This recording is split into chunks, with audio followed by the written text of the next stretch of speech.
عزیزان گرامی وقار، ایک حدیث پاک ہے، رسول گرامی وقار صلی اللہ تعالی علیہ وسلم ارشاد فرماتے ہیں، ایمان کی حلاوت، ایمان کی لذت، ایمان کی جو شیرینی ہے، مٹھاس ہے، آپ کو ملی ہے یا نہیں ملی ہے یہ میں نہیں بتا سکتا ہوں، لیکن اگر پانا ہے اس کی لذت، اس کی حلاوت، ایمان کی مٹھاس ہوتی کیسے ہے، اس کے لیے حضور پاک صلی اللہ علیہ وسلم نے 3 علامتیں بتائی ہیں۔ جس شخص کے اندر یہ 3 باتیں آ جائیں تو پھر وہ ایمان کی لذت محسوس کر سکتا ہے، ایمان کی مٹھاس اسے مل سکتی ہے۔ ایمان جو ہے صرف داڑھی ٹوپی کا نام نہیں ہے، جبہ کرتے کا نام نہیں ہے، ایمان صرف جھنڈا لے کر گھومنے کا نام نہیں ہے، ایمان ایک الگ کیفیت ہے جس کا سرور بندے کو ملتا ہے، جس کی لذت اور جس کی شیرینی کو وہ بتا نہیں سکتا، اور وہ کیسے حاصل ہوتی ہے؟ 3 چیزیں میرے آقا فرماتے ہیں۔ پہلی چیز، اللہ اور اس کے رسول سے سب سے زیادہ محبت کرتا ہو، پہلی چیز۔ اور دوسری چیز یہ ہے کہ جس سے بھی محبت کرتا ہے دنیا میں وہ صرف اللہ اس کے رسول کے لیے کرتا ہے۔ تیسری چیز ہے، کفر میں واپس لوٹنے کو اتنا سخت سمجھتا ہو جیسے آگ میں ہاتھ ڈالنے کو سخت سمجھتا ہو۔ آگ میں ہاتھ ڈالنا کسی کے لیے آسان ہوگا، لیکن کفر و شرک کی طرف جانے کو سخت ناپسند کرتا ہو۔ یہ 3 چیزیں اگر تمہارے اندر آ گئی تو ایمان کی لذت مل جائے گی، ایمان کی مٹھاس مل جائے گی۔ زندگی میں سب سے زیادہ پرائیورٹی کس چیز کو ہو؟ اللہ اور اس کے رسول کو۔ دوسری چیز، دنیا میں جس سے بھی تعلق بنے گا وہ صرف اللہ اور اس کے رسول کے لیے بنے گا۔ تیسری چیز، کفر کی طرف کبھی لوٹنا پسند ہرگز نہ کرے، بلکہ کفر کا نام سنتے ہی اس کے اندر ایسی ہیبت آ جائے کہ میں آگ میں ہاتھ ڈالنا تو پسند کروں گا لیکن کفر کی طرف ہرگز نہیں جا سکتا۔ یہ 3 چیزیں تمہارے اندر ہیں یا نہیں، آپ آبزرو کر لیں، خود آپ اس کا احتساب کر لیں کبھی بیٹھ کر کے کہ میں زندگی میں سب سے زیادہ کس سے محبت کرتا ہوں۔ اگر اللہ اس کے رسول سے سب سے زیادہ محبت کرتے ہو تو اس کا مطلب ہے کہ پہلی چیز تمہارے اندر آ گئی ہے۔ اور اپنے تعلقات کو دیکھ لو، جس سے بھی آپ کے تعلقات ہیں وہ اللہ اس کے رسول کی رضا کے لیے ہے تو دوسری چیز بھی تمہارے اندر ہے۔ اور تیسری چیز بہت امپورٹنٹ ہے جو اس زمانے کے لیے ہے، کفر کی طرف لوٹنا اتنا ناپسند کرتا ہو جتنا آگ میں جانا بھی ناپسند نہ کرتا ہو۔ یعنی آگ میں جانا جتنا اس کے لیے ناپسند ہے اس سے زیادہ کفر میں جانے کو ناپسند کرتا ہو۔ یہ چیز اگر آپ کے اندر ہے تو میرے عزیزوں ایمان کی لذت مل جائے گی، ایمان کی مٹھاس مل جائے گی۔ اس دور کے حالات کے اعتبار سے میں اگر اب بات کروں، قرآن کی آیت تو 1400 سال سے یہ اعلان کر رہی ہے، وَمَن يَبْتَغِي غَيْرَ الْإِسْلَامِ دِينًا فَلَن يُقْبَلَ مِنْهُ، اسلام کے علاوہ کسی بھی دین کی طرف تم منہ بھی لگائے، توجہ بھی کیے تو قیامت کے دن پھر وہ سب سے بڑے گھاٹے میں ہوں گے، ہرگز قبول نہیں کیا جائے گا۔ میں بات یہاں سے شروع کرتا ہوں کہ آج لوگوں نے اس کو ہلکے میں لینا شروع کر دیا، چاپلوسی کرتے کرتے، خوشامد دوسروں کی واہواہی حاصل کرنے کے لیے کبھی پوجا پاٹ میں بھی شریک ہو گئے، کبھی ان کی رضا حاصل کرنے کے لیے ان کی محفل میں بھی بیٹھ گئے، اللہ اس کے رسول کو چھوڑ دیا۔ تمہارے دین میں کمی کس بات کی ہے؟ کتوں کو راضی کرنے کے لیے شیر کبھی کتا نہیں بنتا۔ ایک بات یاد رکھو، رسول پاک صلی اللہ تعالی علیہ وسلم کا جو سپاہی ہے وہ ہر گھڑی ہر میدان میں سپاہی ہے۔ اسے کس چیز کی کمی ہے؟ کس چیز کی کمی ہے؟ جو عزت ملی ہے وہ نام مصطفیٰ سے ملی ہے۔ ایک صحابی ہیں حضرت نعمان، ایک بادشاہ کے ہاں گئے تھے ایمبیسیڈر بن کر کے، ترجمان حضور کے قاصد بن کر گئے تھے، بہت دور ملک تھا، میرے آقا مدینے میں ہیں، لیکن جانتے ہو اس بادشاہ نے آپ کے آنے کے لیے ریشم کا قالین بچھایا، سونے کی کرسی لگائی، لیکن وہ صحابی رسول جیسی آئے اپنی تلوار سے انہوں نے ریشم کے قالین کو پھاڑ دیا، زمین پر چلنے لگے، اور کرسی جب سونے کی کلائی کی ہوئی کرسی بچھائی گئی ان کے لیے، بادشاہ نے بہت عزت دیا کہ محمد عربی کا قاصد آیا ہے، سفیر آیا ہے، لیکن انہوں نے کرسی کو بھی ٹھکرا دیا، کہا مجھے دوسری کرسی لاؤ۔ کیوں؟ صرف اس لیے اس بادشاہ نے پوچھا کہ اتنا زیادہ غرور ہے عرب والوں میں، اتنا زیادہ ایٹیٹیوڈ ہے محمد عربی کے غلاموں میں، ان کے سفیروں میں. صحابی رسول نے کہا نہیں، نہ یہ غرور ہے نہ یہ تکبر ہے. میرے آقا صلی اللہ تعالی علیہ وسلم نے فرمایا ریشم کا استعمال مرد کے لیے حرام ہے، سونے کا استعمال مرد کے لیے حرام ہے. تو میں مدینے میں رہوں تب بھی غلام ہوں، دنیا میں کہیں پر رہوں تب بھی میں غلام ہوں. انہوں نے پاس و لحاظ رکھا ہے نسبت رسول کا. تو پھر وقت کے بادشاہوں کو بھی انہوں نے جھکنے پر مجبور کیا ہے. کس چیز کی کمی ہے مسلمانوں تمہارے پاس؟ کون سی دولت کی کمی ہے؟ سب سے بڑی دولت تو تمہارے پاس یہ ہے. آج تک ایک بہت بڑی بات میں بتاؤں آپ کو، یہ آپ کی مسجد کے امام ہیں، محبت چاہے جتنی بھی کرتے ہو آپ ان سے، عقیدت جتنی بھی کرتے ہو، ایک دن ان سے کہہ دینا مولانا عبد الکریم اپنے باپ کا نام لے کر لوگوں کو رکوع میں جھکا کے دکھائے. لوگوں کو اللہ اکبر کہنے کی بجائے اپنے باپ کا نام یا بادشاہ کا نام لے کر سجدے میں جھکا کر کے دکھائے. کوئی جھک سکتا ہے؟ ارے بادشاہ وقت بھی یہاں آ کر کھڑا ہو جائے اور کہے میرے نام سے جھک جاؤ، مجال ہے کوئی ایک بھی پیشانی جھکے گی؟ نہیں جھکے گی. ہاں اگر ایک کمزور کسان کا بچہ بھی حافظ قرآن ہو اور آ کر مصلی پر صرف اللہ کا نام لے، سب کی پیشانیاں جھکتی. یہ خاصہ ہے اس قوم کا کہ اس قوم کو اگر جھکایا جا سکتا ہے تو صرف اللہ کے نام پر، باقی کسی کے نام پر یہ پیشانی نہیں جھکتی ہے. اور آپ کو پتا ہے آج کے دور کا یہ بھارت تو چھوٹا ہے، اکھنڈ بھارت جس پر اکبر بادشاہ راج کرتا تھا، جس میں افغانستان تک کی سیمائیں آتی تھی، اس دور میں ڈکٹیٹر رول ہے، کوئی الیکشن والا بادشاہ نہیں ہے. 40 سال تک بیٹھا ہوا بادشاہ جب نیا دین لے کر کے آیا، اور اس کا نام بھی اکبر تھا، نمازیں بھی اس نے اس طرح بنائی کہ بادشاہ کے نام پر رکوع ہوگا، سجدہ ہوگا. میرے عزیزو، ایسا تمکنت اور ایسے جلال والا بادشاہ، لاکھوں کی فوج ہے اس کے پاس، بڑے بڑے راجے مہاراجے آنکھ نہیں ملا سکتے تھے. لیکن جب اس نے یہ کہا کہ عبادت میں بادشاہ کے نام پر جھکنا ہوگا، صرف 25 سال کی عمر کا مجدد الف ثانی کھڑا ہو گیا، کہا نہیں یہ پیشانی جھکے گی تو صرف اللہ کے نام پر. حد ہو گئی میرے عزیزو. بادشاہ وقت جس کے پاس سارا جبر طاقت ہے نہیں جھکا سکا. اور جھکانے کے لیے اس نے ایک بار کیا کیا، دربار میں اتنا چھوٹا سا دروازہ بنایا کہ آنے والا جھک کر کے ہی آئے. جو بھی دربار میں آئے وہ جھک کر، سیدھا آ نہیں سکتا تھا، اتنی چوکھٹ چھوٹی بنا دی. مجدد صاحب رحمت اللہ تعالیٰ علیہ کو بلایا گیا تھا دربار میں کہ یوں تو یہ جھکتا نہیں، لیکن دربار میں آنا ہے تو کیسے آئے گا. جب وہ قریب پہنچے دیکھا کہ اتنی چھوٹی چوکھٹ بنی ہوئی ہے اور یہاں جانے کے لیے رکوع کی حالت میں جانا پڑتا ہے.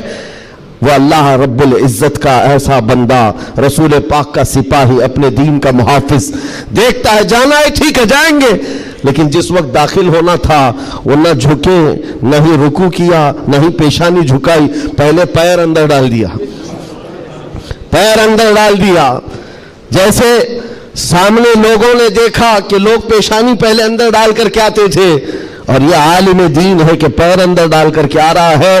یہاں جیسی آئے تو لوگوں نے یہ اعلان کیا کہ بادشاہ کی بڑی توہین ہوئی، بادشاہ کی بڑی توہین ہوئی. پاؤں دکھا کر کے آ رہا ہے یہ مولوی، قدم دکھا کر کے آ رہا ہے.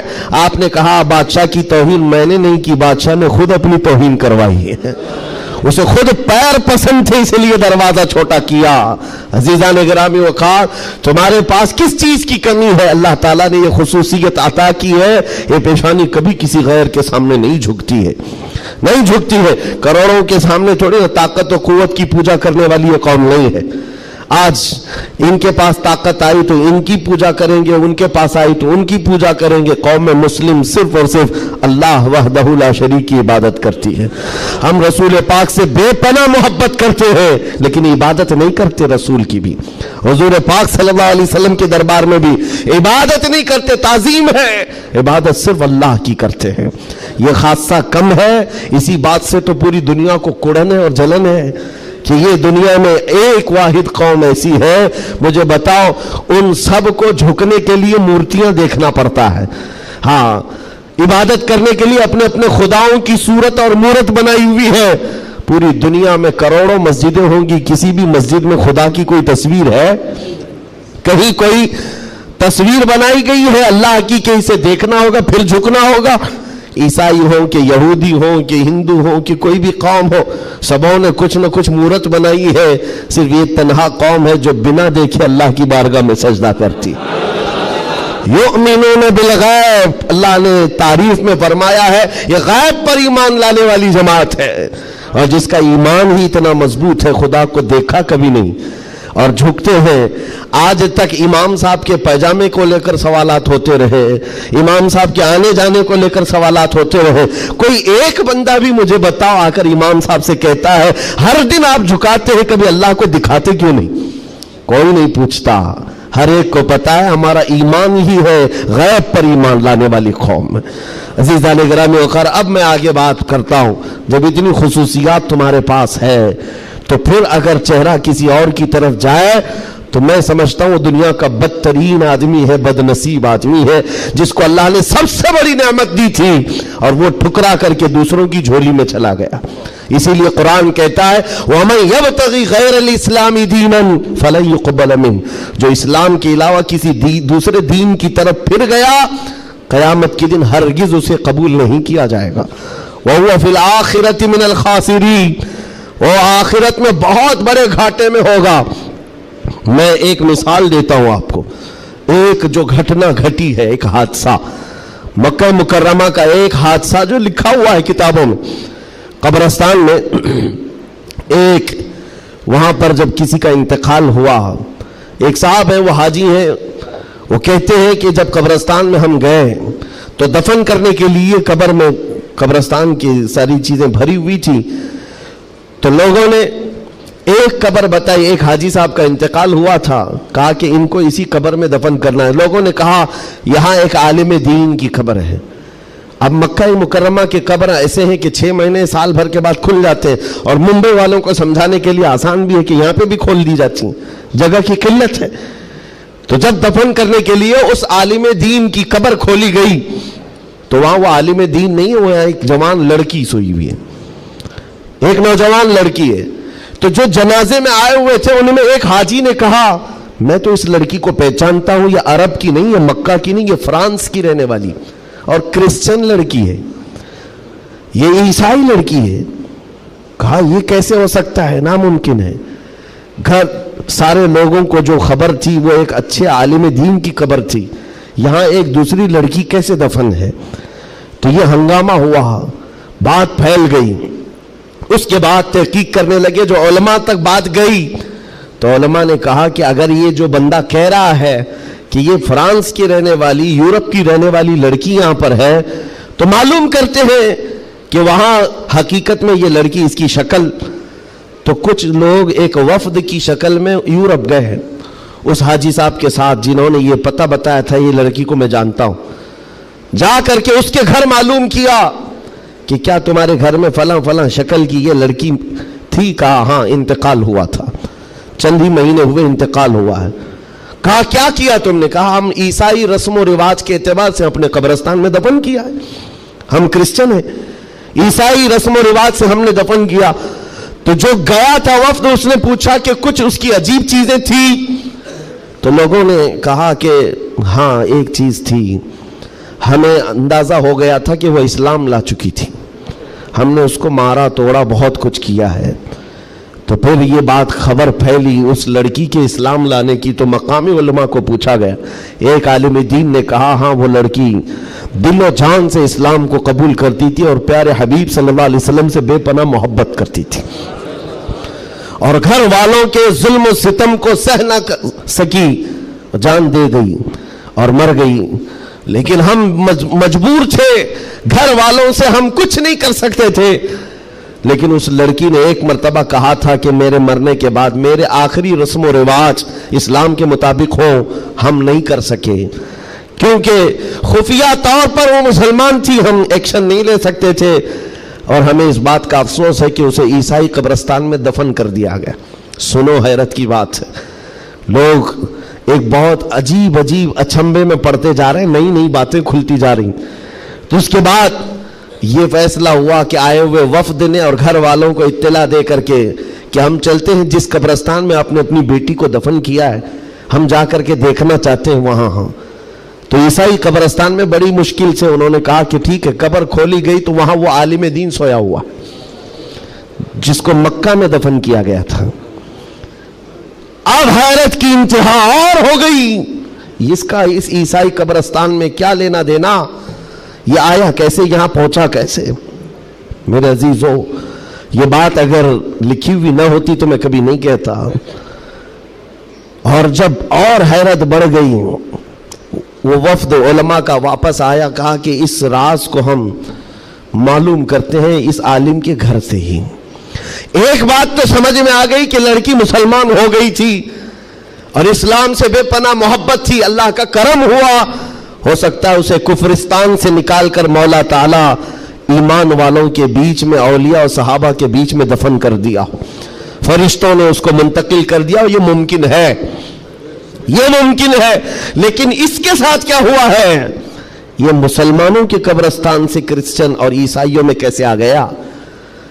گئے واپس جانے کے بعد بہت قابل توجہ بات کر رہا ہوں، اور اس زمانے کی بہت ہی امپورٹنٹ چیز آپ کو میں بتا رہا ہوں، دل دہلا دینے والی چیز ہے. واپس آنے کے بعد اس عالم کے گھر گئے لوگ. اس کی بیوی موجود تھی جو بیوہ تھی. جا کر پوچھا کہ تیرے شوہر کے بارے میں ہمیں کچھ معلومات حاصل کرنی ہے. اس نے کہا بتائیے کیا ہے. کہا کہ کیسا تھا وہ؟ کہا اس کے اخلاق بہت اچھے تھے اور نمازوں کی، کہا ایک نماز بھی قضا نہیں کرتا تھا، پابند تھا، لین دین میں سب چیزوں میں اچھا تھا. پھر بچا کیا؟ بیوی ساری چیزیں اچھی بتا رہی، مسلمان ہے. بیوی نے گھبرا کر پوچھا آخر اس کے بارے میں اتنی تحقیق کیوں کر رہے ہیں، آپ بتا سکیں؟ تو علماء نے کہا کہ بتانے کے لائق نہیں ہے، لیکن سن لو، تمہارا شوہر مکہ کے قبرستان میں نہیں ہے، عیسائیوں کے قبرستان میں ملا. اس کی قبر میں وہ موجود نہیں. وہ دھاڑے مار کر رونے لگی کہ ہائے کیا ہو گیا میرے شوہر کے ساتھ، وہ عیسائیوں کے قبرستان میں کیسے پہنچ گیا. اور جب اس کا غم میں کچھ افاقہ ہوا تو خاتون کہتی ایک بات ہے جو بات مجھے آج کہنا ہے. توجہ، عورت کہتی ایک بات ہے، میرا شوہر سب اچھا تھا، لیکن کیا ہے جانتے ہو؟ جب ہم لوگ رات کو سوتے یا جمع کرتے، غسل واجب ہوتا، تو ہر بار میرا شوہر ایک بات کہتا کہ عیسائیوں کے مذہب میں کتنا اچھا ہے کہ غسل واجب نہیں ہوتا. یہ ہمارے اسلام میں ہے کہ بار بار نہانا پڑتا ہے. عیسائیوں کے مذہب میں جو ہے جمع کرنے کے بعد غسل واجب نہیں ہوتا. کتنا اچھا ہے. یہ بات وہ کہتا تھا، تب میں اس کو ٹوکتی تھی کہ دین اسلام کے علاوہ کسی دوسرے مذہب کے متعلق مت کہا کرو. بار بار وہ یہ کہتا تھا. شاید یہ وجہ ہے کہ موت کے بعد اسے وہیں پہنچا دیا گیا جہاں کی وہ بات کرتا تھا. وَمَن يَبْتَغِ غَيْرَ الْإِسْلَامِ دِينًا فَلَن يُقْبَلَ مِنْهُ. قرآن کہتا ہے جو اسلام کے علاوہ دوسرے دین کی طرف منہ پھیرا ہرگز نہیں قبول کیا جائے گا. اور میرے آقا فرماتے ہیں من تشبہ بقوم فہو منہم. جس نے کسی دوسری قوم کی مشابہت اختیار کی، قیامت کے دن اسی قوم کے ساتھ اسے اٹھایا جائے گا، اسی قوم کے ساتھ اٹھایا جائے گا. مسلمانوں، آج ایمان مضبوط کرنے کا وقت آ گیا. آپ کے ہواؤں کو دیکھ کر، طوفانوں کو دیکھ کر آپ اپنے دین میں ذرا بھی لچک نہ لانا. کلمہ طیبہ پر اگر حملے ہونے لگے تو کیا تم اپنا کلمہ بدل لو گے؟ اذان سے اگر کسی کو نفرت ہونے لگی تو کیا اذان کی کلمے بدل لو گے؟ یہ دنیا اگر تم بدلنے لگ گئے تو اتنا بدلے گی کہ انسان کی بجائے کتا بنا کر رکھ دے، تب بھی وہ راضی نہیں ہوں گے، تب بھی وہ راضی نہیں ہوں گے. ہم نے دیکھا ہے ان لوگوں کو جو آج بھی دھوتیاں اٹھا کر کے چلتے ہیں، جوتیاں اٹھا کر کے چلتے ہیں، ان کی حیثیت کیا ہے؟ آج کفار و مشرکین کے قدموں میں بیٹھ کر کے وہ سوچتے تھے کہ سکتہ مل جائے، تختہ مل جائے، ملا کچھ نہیں. استعمال ہوتے رہے، ذلیل اتنے ہوئے کہ نہ اپنی قوم کے رہے نہ اس قوم کے رہے. کاش ایک بار میرے مصطفیٰ کا وفادار بن کر دیکھتا، ایک بار بن کر کے دیکھتا. پھر عزتیں کیا ہیں؟ اللہ اکبر. جب تک بکے نہ تھے تو کوئی پوچھتا نہ تھا. یا رسول اللہ تم نے خرید کر ہمیں انمول کر دیا ہے.